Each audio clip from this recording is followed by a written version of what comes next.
Hello tout le monde, eh bien, bienvenue sur ma chaîne aujourd'hui, Solido. Une petite review pour changer un peu. Je vais vous présenter, je pense que beaucoup d'entre vous le connaissez déjà. C'est l'oracle du peuple animal d'Arnaud Rioux. Alors, j'ai hésité à l'époque à acheter un autre jeu qui correspondait un peu à mon attente sur les animaux. Et j'ai choisi celui d'Arnaud Rioux parce que ça représente assez bien les animaux de chez nous. Hein, on ne retrouve pas des animaux à l'exception de, je dirais, deux, trois cartes que je vous dirai après. Donc, Arnaud Rioux, ben, écoutez, le coffret correspond donc avec 50 cartes d'animaux et le petit livre que vous voyez ici, d'une 180 pages. Je ne vais pas vous faire l'article du bouquin parce que je pense que tout le monde l'a déjà vu sur des chaînes.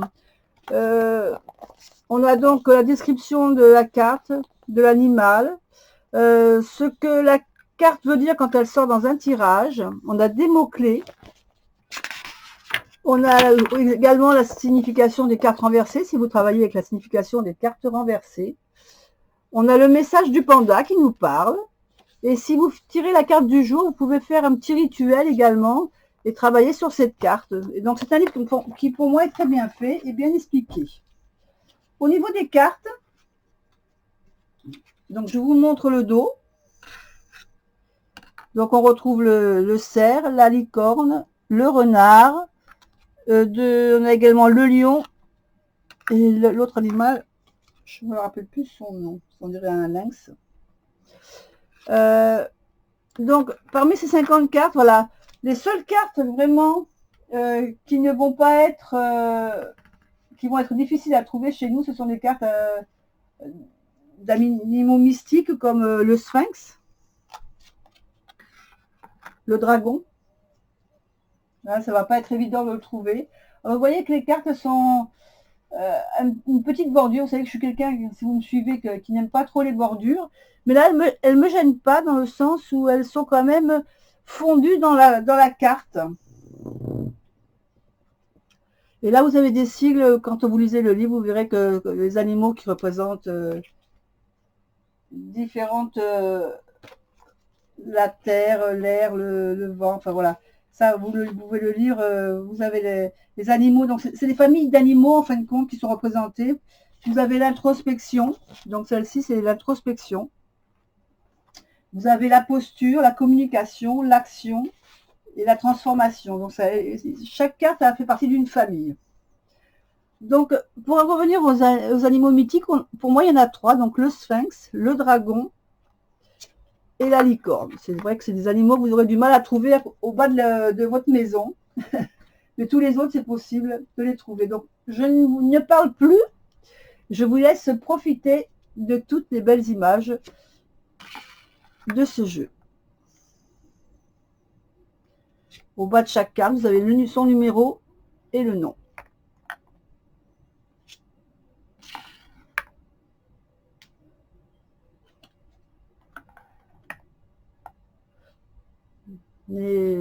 N'ayez pas peur de faire pause si jamais vous avez besoin de regarder plus profondément les cartes.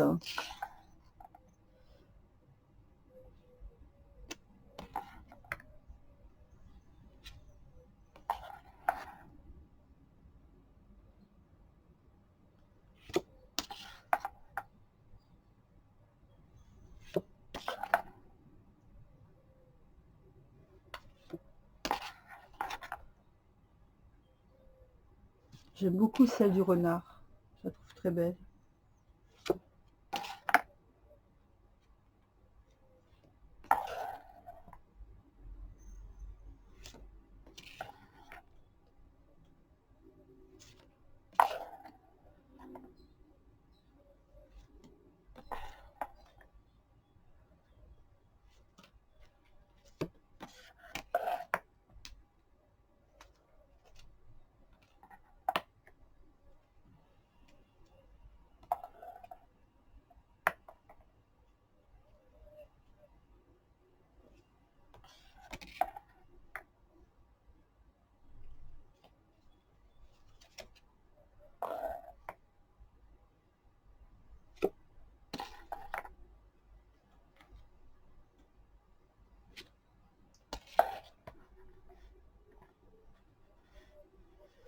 Parce que vous n'ayez pas trop la lumière.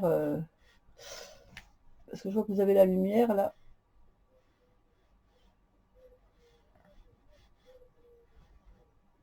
Voilà, peut-être un peu mieux comme ça.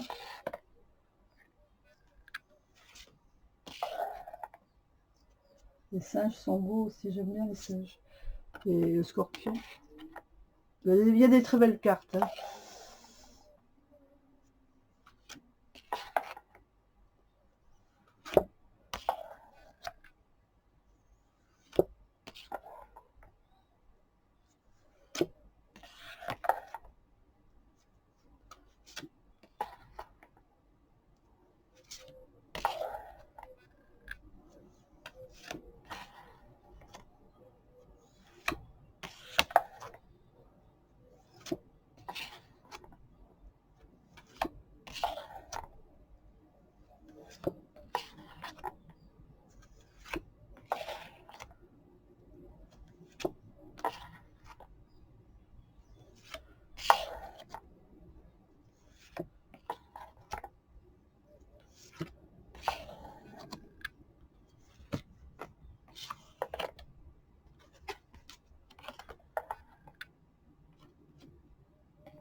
Et voilà. J'espère que la présentation de ce jeu vous a plu. Je vous souhaite à tous une belle journée et je vous dis à bientôt pour une autre vidéo.